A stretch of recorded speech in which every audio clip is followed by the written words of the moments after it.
when President Obama used the waning days of his presidential power to expel 35 Russian intelligence operatives as well as sanctioning 5 Russian entities and 4 individuals last week.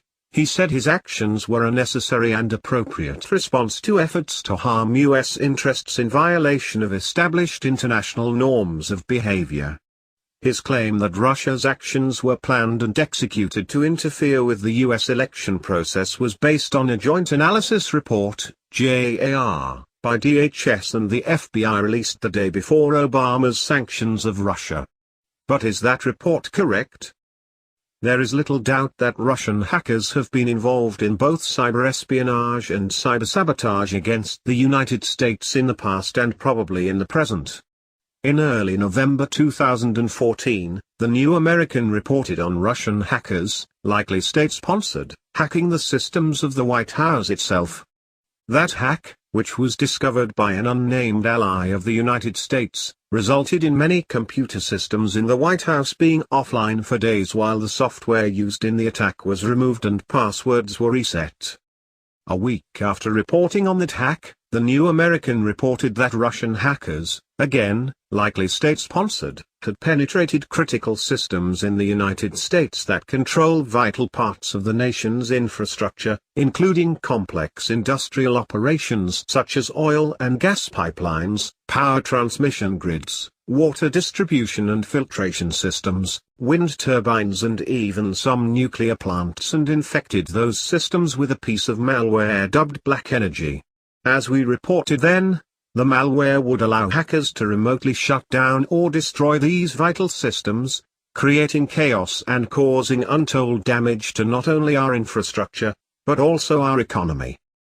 What is interesting in comparing those two cases to the claims of the recent JAR that Russia attempted to interfere with the U.S. election process by hacking the DNC and Clinton campaign is that in neither of those previous cases were any sanctions issued nor was anyone expelled from the country.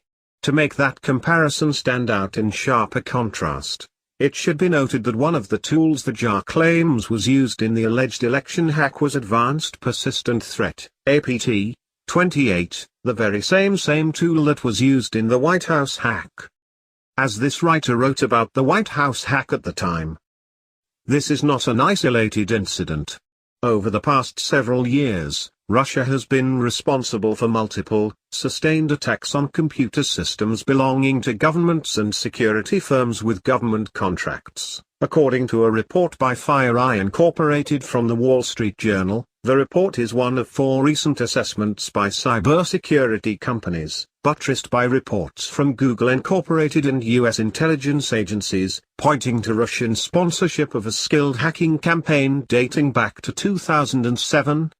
Targets included NATO, governments of Russia's neighbors, and U.S. defense contractors Science Applications International Corporation and Academy LLC, the U.S. security firm previously known as Blackwater.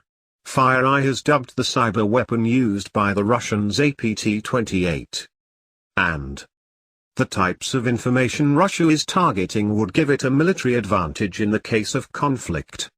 The FireEye report states, since at least 2007, APT-28 has been targeting insider information related to governments, militaries, and security organizations that would likely benefit the Russian government.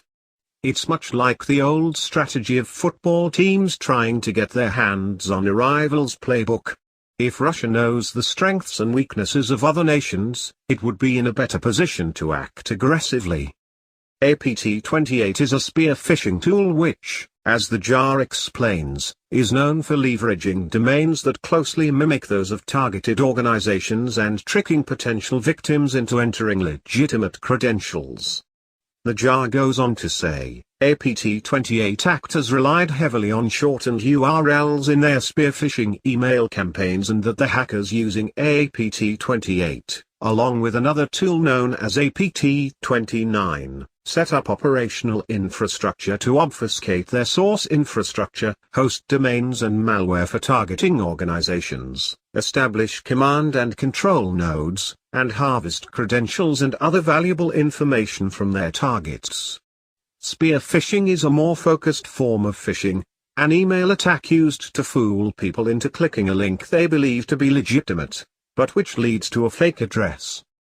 The gist of the report is that Russian hackers working under orders from the Kremlin used APT-28 and APT-29 to direct a spear phishing attack on both the DNC and the Clinton campaign for the purpose of leaking the stolen data in an effort to discredit Clinton. The implication, though it is not clearly stated in the report, is that Putin wanted Trump in the White House. Left out of the jar, and the reporting of it by the liberal mainstream media, is the simple fact that software is duplicable. Even if APT-28 was used in a spear phishing attack, which is not certain, it would not prove that Russia was behind the attack. It would prove only that a tool sometimes used by Russians was used in the attack. Software is often left behind on systems after an attack. That software is then analyzed by computer security experts who are capable of copying it. The likelihood that both APT-28 and APT-29 are in the hands of nearly every tech-savvy government on the planet, including the United States, is very good. Not to mention the fact that hackers often borrow tools from other hackers. The mere presence, or alleged presence, of the tool is not a smoking gun. Not only that, but both Julian Assange and former British Ambassador Craig Murray of WikiLeaks deny that Russia was the source of the leaked DNC and Clinton documents published by the whistleblower website. Casting further doubt on the veracity of the jar, Mark Maunder, CEO and founder of WordFence, said the PHP code sample listed in the jar is called PAS 3.1.0. and is not only outdated, but is readily available to download from the internet. WordFence designed a WordPress plugin to protect users of the blogging platform. In a blog post after the release of the report, Maunder wrote, "Our security analysts spend a lot of time analyzing PHP malware, because WordPress is powered by PHP." He added, "The PHP malware sample they have provided appears to be PAS version 3.1.0, which is commonly available, and the website that claims to have authored it says they are Ukrainian. It is also several versions behind the most current version of PAS, which is 4.1.1b. One might reasonably expect Russian intelligence operatives to develop their own tools, or at least use current malicious tools from outside sources." And Jeffrey Carr, who is the founder and principal investigator of Project Grey Goose, which has investigated other Russian attacks on computer systems, also dismisses the claims that Russia was behind the leaked emails and documents that were so damning to the DNC and Clinton campaign. He drew special attention to the fact that documents leaked by the hacker known as Guccifer 2.0 were supposedly stamped with metadata showing they were doctored by someone with the username Felix Dzerzhinsky, the founder of the Soviet secret police. He wrote, "Okay. Raise your hand if you think that a GRU or FSB officer would add Ian Felix's name to the metadata of a stolen document before he released it to the world while pretending to be a Romanian hacker. Someone clearly had a wicked sense of humor. The jar makes big waves, but proves nothing it claims. One is expected to accept it on good faith, but people who lie and manipulate data for political purposes don't garner very much good faith." As President-elect Trump pointed out in a press conference after the jar was made public, "I just want them to be sure, because it's a pretty serious charge, and I want them to be sure. And if you look at the weapons of mass destruction, that was a disaster, and they were wrong."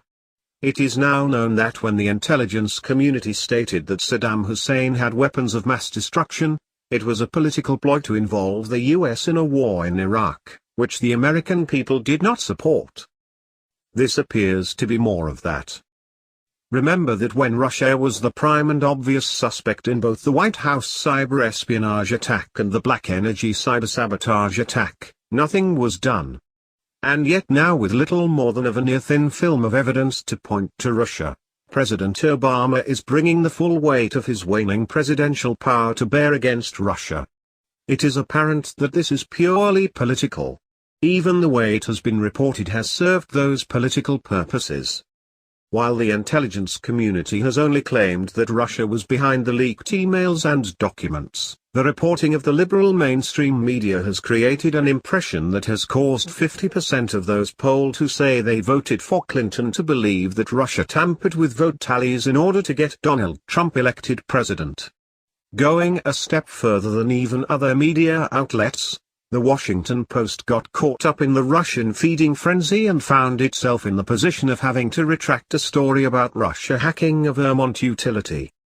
Riding the mendacity of the pseudo-reporting of the left-wing media and the weak assumptions of the JAR, President Obama's issuing of sanctions and expulsion of Russian intelligence operatives appears to be designed to strangle Trump's presidency while it is still in the cradle.